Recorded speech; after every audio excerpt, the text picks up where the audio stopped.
This exercise is called the reverse fly because you're performing a fly motion, but because the direction of resistance is from the front, you're working the muscles more on the back side of your body rather than the chest and those things on the front side of your body like you would with a dumbbell maybe.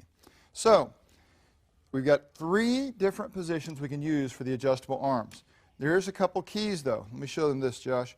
I've got the strap in the furthest D-ring, the longest D-ring, so that you get full use of the cable travel and as much extension out there as you can get. Right now we're in position number 6 on the adjustable arms. And because it's a little bit lower than Josh's shoulder, he's taking advantage of that position by moving slightly upward. You can see how he's remaining in line with the ropes that way.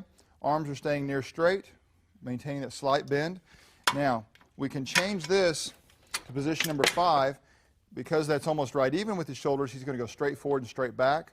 One of the things you're going to have to look at, depending upon your arm length, you may have this tremendous travel requirement or range of motion requirement of the machine, and you might find that if you really want to get way back there, the machine stops moving before you finish. All you have to do is maybe slightly lean or slightly adjust yourself forward on the bench to give you that little final bit of motion.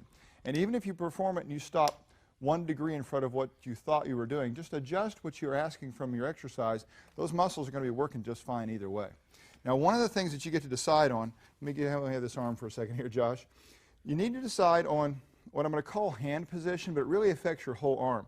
Traditionally on a fly, we see people maintain this position where the palm is perpendicular to the floor here, so his palms are facing each other as he comes in and out.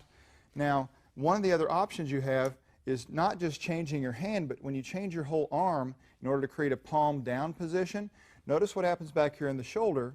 When he goes palm more upwards, he shifts his whole set of shoulder muscles. When he goes palm down, he changes that a little bit. So basically he's altering the contribution of the shoulder muscles just a tiny bit.